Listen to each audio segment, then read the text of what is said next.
Hello, আসসালামু আলাইকুম। Welcome to my channel after a long time. আপনারা সবাই কেমন আছেন? আজকে সবার জন্য একটা ভিন্ন ধরনের রেসিপি নিয়ে আসলাম। সেটা হচ্ছে রাজহাঁসের মাংস কিভাবে একদম ঝালঝাল করে রান্না করা যায়। তো এখানে আমি একটি বড় রাজহাঁস, যেটার ওজন প্রায় 3 থেকে 3.5 কেজির মতো ছিল, এবং এখানে মাংস হয়েছে প্রায় 3 কেজির মতো। তো প্রথমে আমি এখানে একটি প্যানের মধ্যে 1 কাপ পরিমাণ তেল নিয়েছি এবং নিয়েছি গরম মশলা। গরম মশলার মধ্যে নিয়েছি এখানে 2টো বড় এলাচ এবং 5-6টির মতো সবুজ এলাচ, আর নিয়েছি 3টি বড় দারচিনি, 2টো স্টার অ্যানাইজ, 4-5টির মতো তেজপাতা, 5-6টির মতো গোলমরিচ। এবার এগুলোকে হালকা ভেজে নিয়ে তারপর এখানে দিয়ে দিব পেঁয়াজ কুচি। পেঁয়াজ নিয়েছি এখানে 3 থেকে 4টি। পেঁয়াজের কালারটা চেঞ্জ হয়ে আসলে আমি এর মধ্যে দিয়ে দিব 2 টেবিল চামচ পরিমাণ আদা বাটা, 3 টেবিল চামচ পরিমাণ রসুন বাটা। পেঁয়াজগুলোকে আমি একদম বেরেস্তা করব না, কারণ বেরেস্তা করলে কি আপনার তরকারির কালারটা একদম একটু কালো কালো হয়ে যায়। তো এরপর এই মশলাগুলোকে খুব ভালোভাবে কষিয়ে নেব যাতে এর কাঁচা গন্ধটা চলে যায়। এবার দিয়ে দিব 3 চামচ পরিমাণ হলুদের গুঁড়ি এবং 1.5 চা চামচ পরিমাণ মরিচের গুঁড়ো, আর দিয়েছি এখানে ধনিয়ার গুঁড়ো 3 চা চামচ পরিমাণ এবং জিরে গুঁড়ো 2 চা চামচ পরিমাণ। গরম মশলার গুঁড়োটা আমি একটু পরে ইউজ করছি। প্রথমে এই মশলাগুলোকে খুব ভালোভাবে কষিয়ে নেব। এই রান্নাটার মজাই হচ্ছে মশলাটা কষানোর মধ্যে। যত মশলা ভুনো ভুনো হবে ততই বেশি টেস্ট আসবে। তো এবার এই মশলাগুলোকে একদম 2 মিনিটের মতো হালকা ভুনো করে নিয়ে এর মধ্যে দিয়ে দিব গরম মশলা গুঁড়ো।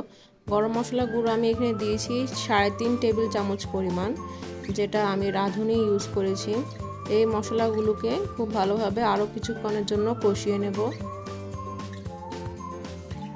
এবার দিয়ে দিয়েছি সামান্য পরিমাণে পানি। মশলাটা আমি প্রায় এখানে 10 থেকে 15 মিনিটের মতো ভালোভাবে ভেজে নিয়েছি।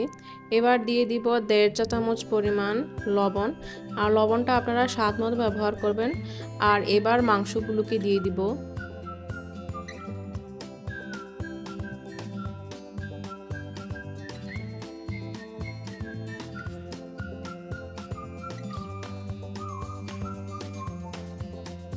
মাংসগুলো দিয়ে দেওয়ার পর ঢাকনা দিয়ে প্রায় 5 মিনিটের জন্য রান্না করেছি। মাংস থেকে এতগুলো পানি বের হয়েছে।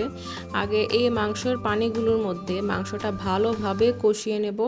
আমি পানিটা একদম লাস্টে ইউজ করব, যখন তেলটা ভালোভাবে ভেসে উঠবে। তো ভালোভাবে নেড়েচেড়ে দিচ্ছি যেন নিচে লেগে না ওঠে।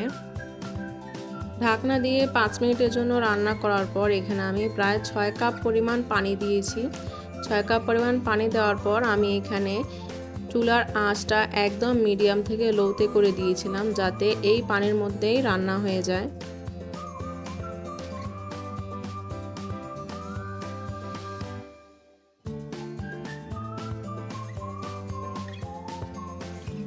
20 থেকে 25 মিনিট পর ঝোলটা যখন এরকম ঘন হয়ে আসবে, তখন এর মধ্যে আমাদের গাছের 2 রকমের মরিচ দিয়ে দিব। এই মরিচগুলো অনেক ঝাল, কিন্তু এখানে এই ঝালটা বের হবে না, জাস্ট ফ্লেভার আসবে। আবার ঢাকনা দিয়ে প্রায় আরও 10 মিনিটের জন্য দমে রান্না করে নেব। এই তো রান্নাটা কমপ্লিট হয়ে গেল। দেখতে যেমন সুন্দর লাগছে, খেতেও তেমন মজার হয়েছিল। তো আপনারাও এভাবে ট্রাই করে দেখবেন, ইনশাল্লাহ আপনাদেরও ভালো লাগবে। আর আমার রেসিপিটি যদি ভালো লাগে অবশ্যই লাইক, কমেন্ট এবং আমার চ্যানেলে সাবস্ক্রাইব করবেন। ইনশাল্লাহ আপনাদের সাথে আবার দেখা হবে। Stay tuned with our channel. আসসালামু আলাইকুম।